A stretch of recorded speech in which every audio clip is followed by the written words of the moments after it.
And you talked about being in a cover band, and I'm assuming this is helping, obviously, pay the bills. But as an artist, how is being in a cover band? How does it help you and hurt you as an artist? I think the only thing it hurts is energy, because I am exhausted. Because when I do play my cover band shows, I give 100% just like I'm putting on an original show. Right. But I think in every other way it helps, and people give cover bands way too much shit. First of all, it funds my career. Pretty much now, these days, it's 50-50. Now I play enough original shows Yeah. that I am able to, I could quit my cover band and go full in, but it keeps my chops up. I'm performing to hundreds of people on a daily basis from around the world here in Nashville. Yeah. And those people, it's bringing the audience to me at the same as like social media, where I get to perform their favorite songs for them. So maybe they'll go click on my link and find me. And it's just that practice of playing with a band. And it's that thing of no matter how much I fucking hate Hit Me With Your Best Shot by fucking Pat Benatar, I know it's a hit, and it helps you kind of like recognize what a hit is and what's not, so that while you're writing you can have that in mind of like, this is what will is pleasing to the human ear. Yeah. Not that song has to be the same, but the structure of a song, the timing of a song. Okay, this verse is too long. Now there's exceptions to the rule. Fast Car has 4 verses before you get to a fucking chorus, and Yep. that's been a hit twice. Yep. But so there's always going to be exceptions to the rule. It's been But you viral kind of, too, more than twice, right? So. yes, 100%. Yeah.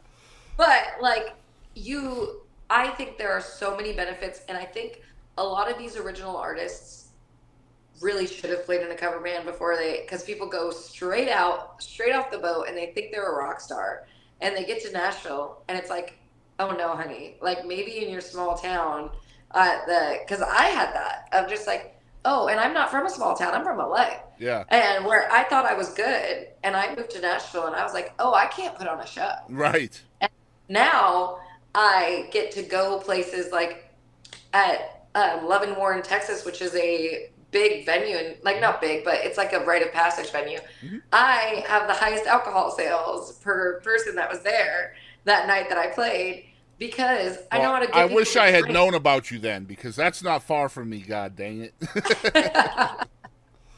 Oh, where are you at? I'm in. I'm a little north of Tyler, probably about an hour and a half east of Plano, where Love and War is. Okay, yeah, that's yeah, because Yeah. I was at Plano, but I'll be in Dallas at the end of the month, but it's on a Thursday night. It's on a school night. Yeah, that's okay. Maybe. Where are you going to be in Dallas? The Texas Tea Room. Okay, I'll have to look it up. We might have to do that. All right. Yeah, I would love to come see you. Anyway, yeah, good stuff. I love how you can very quickly become very humbled when you show up in Nashville. You think you're the cat's meow, but that town will knock your ass down quick, right? Every time. Um, do you ever worry about like I was not expecting to talk about cover bands today, but I think it's important to really to shine a light on it. Do you ever worry about being stereotyped or pigeonholed as a cover artist when you are so amazing originally, in my opinion? It's not a worry, it's a thing. Yeah. Like, I am absolutely put into a box as a cover band. And no matter how much I try to break the stigma of just like, but look at, I've gotten the cover of Spotify editorial playlists. Look at, I'm selling out festivals in Europe. Look at, I'm playing Bonnaroo. I'm playing C to C. I'm doing all this with my original music. I have songs with over 1 million streams on Spotify. Yeah. It does not matter. I am still a cover band. That's And I crazy. don't know if I'll ever break that stigma. Um, and I don't want to quit doing it. Yeah. I didn't So see. I didn't even know. I'll keep it real. Like I didn't even know that was a thing for you. So that's interesting to me. I'm on board with the original stuff. I did not even know that you were in a four night a week cover band. Which I mean, I can see that. You know, that's going to pay the bills. That's what people want to see, and that's also going to fund the career, right? That's going to get your recording time and help and you the go venues on the I road. play are so cool. Like, I was on tour 90% of this summer. Like, I was in Europe 4 times this year. Wow. And this last one was for almost 6 weeks. and I get to come back right into my residencies, which is so lovely. And so it doesn't hinder me in any way other than the stigma. Yeah. And does that hurt your feelings? It must, right? Not when I'm living in a high rise apartment downtown. Let's go. I love the answer, Shayna. Let's go. Good shit, man. Hell yeah, you tell them. I love that shit. Not $400 a month anymore, is it? No, I don't even know if I could rent that bedroom for $400 a month now. That's so awesome. I got to let people know Shayna is performing up to 275 shows a year as a career musician, career artist. That is insane. How are you two things? How are you maintaining the energy? And how are you taking care of those amazing vocals doing that many shows? Lots of cigarettes and whiskey. That's not the They right help answer. with both. It's a lot easier to put on a show after like 3 shots of tequila. No, but I don't drink at all my shows anymore. I did have to learn the hard way that Yeah. you can't drink at your job because nobody else does that. But I Yeah. do pick 1 or 2 days a week where I still indulge myself a little bit. But as awful as it is, and I cannot be anybody's example on this, I don't warm up. I don't do anything for my vocals. I just yell. Wow. And it's worked so far, and I'm just keeping my fingers crossed that I'm not doing damage. That's insane. Yeah. Or the Wow. damage is what's giving me that flavor. Maybe, yeah, maybe so. I gotta say, I've seen again I've seen some interviews from you where you talked about what we already really talked about was being too fat, being too old. You've got the tattoos, right? You have this look about you. It's a badass fucking look from my perspective. I think you are gorgeous, by the way, just so you know. How much pushback do you get from that though? Because like I've chatted. I don't know if you know Taylor Honeycutt. She's another girl that you and her could be kindred spirits. And she gets a lot of pushback from how she looks and how she talks and shit like that. So I imagine you're dealing with that too, right? I get the most on Facebook for Oh, sure. I imagine, yeah. Tons of keyboard warriors love to say like, you would be such a pretty girl if you didn't Right? ruin your body with those tattoos, or put some clothes on, little girl, or Yeah. why do you wear a bandana in your pocket? That's so weird. Or just anything you could possibly imagine. And I do fluctuate weight about 20 pounds every couple of years, Mhm. and I still dress the same no matter what Good. because this is me. Hmm. And people are just going to talk shit. And when I was younger, it definitely affected me a lot more. I think you get to a certain, and I'm aging myself in every interview these days, but it's true. I just think you get to a certain age where you just don't give a fuck Hmm. anymore. Yep. I'm gonna tell you. So I'm almost. Well, I used to be almost 400 pounds. I'm down to about 340 now. So, but Congratulations. thank you. But I used to stream video games live right from this room, and I just play video games, and I was fairly successful at it. But I'm almost 400 pounds, and this is a kid's world, right? So, and kids are keyboard warriors for the most part. And I'll tell you what, I didn't go very many days where I wasn't being made fun of in my own channel, right? And someone told Yeah. me, I don't know if it was my dad or what, but somebody told me that as long as you understand that you can't care about them, or you shouldn't care about them because how was it? You shouldn't care about what they say because you don't love them. You don't care about them. And so the only way somebody can really hurt you is if you care about that person, right? So that's why like divorce sucks, and when you're getting into it with your kid or something, that sucks because those are people you care about. But if somebody really talks about your weight or how you look or whatever, you shouldn't care about that because you don't care about them. So what does it matter? And Well, there's enough people that are cheerleaders sure, too. The yeah, one thing about the internet that is so amazing, and like I never had this on Instagram. Instagram was only people on there to look at my ass. And when I got on TikTok, I found a community of people that liked me for who I was. right. And I had never in my at the time 20 years of being in the music industry, I had never had that other than the people in my band and the few fans I had collected over that 20 years. And over the last 4 years, it's been life changing Yeah, of just like you don't have to just find people. You have to find the right people. Yep.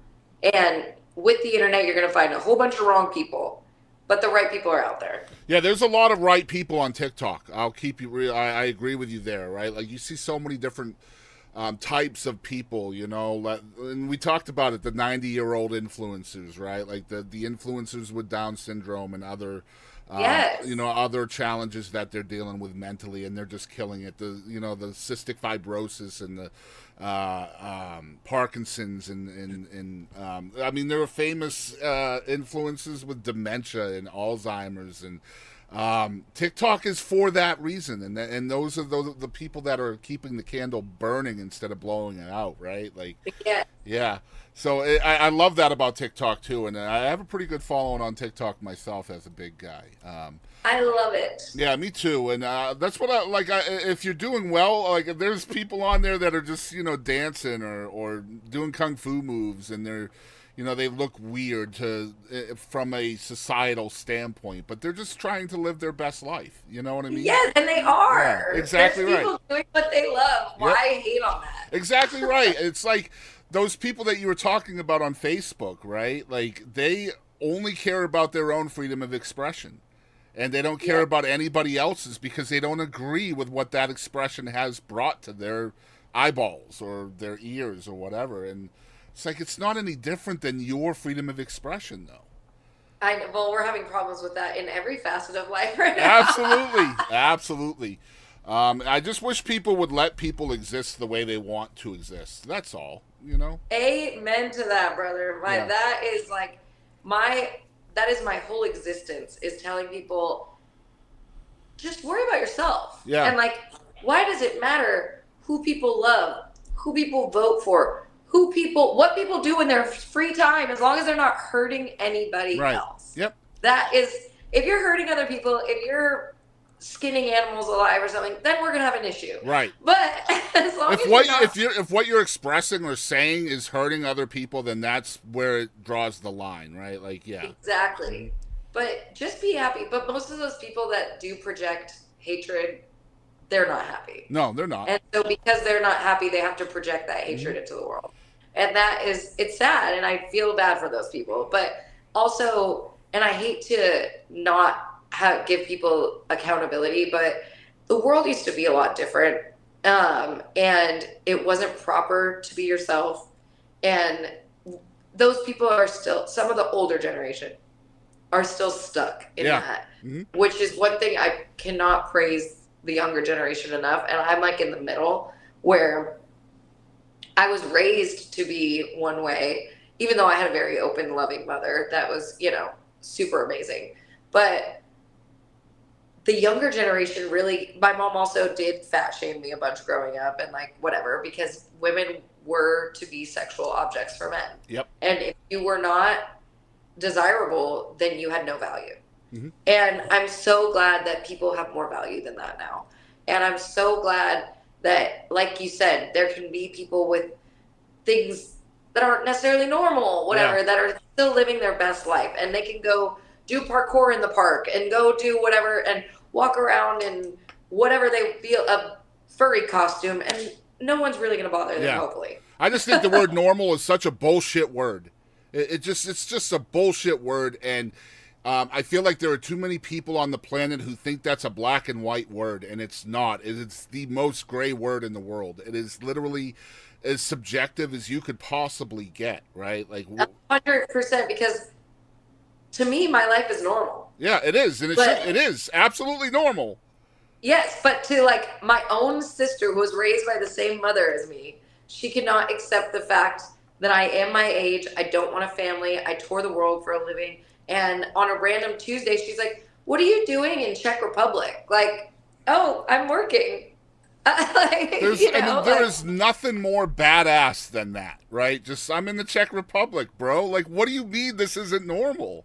Yes, and to me it is normal. It is. It should be. On a plane, I'm like, this is my life. Like, this is my normal. I'm getting paid to do this. Thank you for talking about this with me, because I think you're a fucking badass, and just the way you are, the way you look, the way you act, I think you're a badass. And thanks, man. I think 40 years ago, you probably don't have a chance, right? That's what, yeah, it's just a totally different, like, even Janis Joplin, who is who everybody compares me to, like, she didn't have Nope. tattoos. She still was, like, pretty normal, brown haired, like, boring looking woman, Yep. other than the fact she didn't shave her armpits. They That was killed, about the but they crazy. killed her too, though. Not Yes. literally. They didn't literally kill her. I No, but mean, the like, music yeah, industry. Yeah. they just killed her. Like, they just Yeah. beat her up so badly, like, because Yes. she was not normal. Like, such a Yes. bullshit word, man. Yeah. Anyway, you have an EP coming out next year, right? I do. So I went through a lot of phases this year, and there was going to be a lot of projects. I ended up recording a live project. Spent, I'd say the proper word is I blew my load on a live visual and audio EP that it ended up being a disaster. And I ended up just kind of using it as content. So you'll see clips of that on my TikTok, and I just posted a clip of it on my YouTube today. But it's not going to be coming out as a full EP, and I kind of pivoted because when I came home from my second tour of Europe this year, I wrote a whole album in 2 weeks, Okay. and I had written 7 of those songs by myself. So I picked 5 of those 7 songs that I'm going to put on an EP called 2 Weeks, and because it was written in 2 weeks. It's killer. And Yeah. the first single off of it will be out in December, and that song is called One Day. So it'll be 1 day and then 2 weeks. I love it. That's so good. I've noticed that you've done pretty much over the entire portion of your career, other than the Barstool EP. You pretty much done waterfall singles, right? Just waterfalling the singles out. What's the strategy behind that for you specifically? I've really only done singles. The only reason there was that middle EP, Angela, is because I did it wrong. Yeah. That was not supposed to be an EP. That was just supposed to be 4 singles. Okay. You just uploaded it wrong? Yes. That's so funny. Oh my gosh. The Um, strategy is I uploaded it wrong, Boston. yeah, I'm like, why did Angela come out? Because I was going to delete those other 2 and just have Angela come out as a single and then have it just be all singles. Yeah. And then I ended up being wrong, and I was like, well, fuck it. It's done now. That's so Uh, funny. but Oh my I'm god. after that project, that was a project I did with a investor. After that project was when I decided I'm going to do everything by myself from now on, and do not take any outside influences and just put out the songs I want to put out and whatever. And I had noticed that when I was putting out songs, and it's cliche, we're told by Spotify to put out songs every 6 weeks. 6 weeks, yeah. Um, and I did it, and my numbers started going up. And so now this year it's been a little harder to stay on that exact 6 week track because I've been touring so much Mm-hmm. and I'm doing everything by myself. So it's been more like 8 weeks to this break in between my last single, Clean, and then my next single will come out I'm putting out a Christmas song on November 14th. And that'll be the longest. And I think that'll be 10 weeks in between. But then next year I'm going to get back on track. I'm saying once a month, but we'll call it 6 weeks to be safe. Have you noticed the difference in the analytics between 6 weeks and 8 weeks? uh, it starts to fall, like right now is the lowest dip I've had all year, and I'm at 50,000 monthly listeners, and it usually floats around 60. And then when I release a single, it'll jump up to like 80 or 90. Okay. And I'm really trying to break the 100,000 monthly listeners next Oh, year. you're gonna get there. You're gonna get there. And so I'm thinking with more consistent releases, if I do it once a month, I'll get there because the momentum will still be there from the playlist from the last single and then to the playlist. I'm really, really grateful that some of the country playlisters at Spotify have recognized me, have put me on the cover of things, and as an independent artist with no backing. That's huge. And no team. Yeah. It's really been incredible. And one of the playlisters actually reached out to me on Instagram. Nice. And I was just like, I just want to let you know that I put you on there because I just like your music. Yeah. And it's just like, and it's a young female. And it's just like, oh. Awesome. These are the people I've been trying to reach. Yeah, you're just trying to find your people. I got you, man. That's awesome stuff.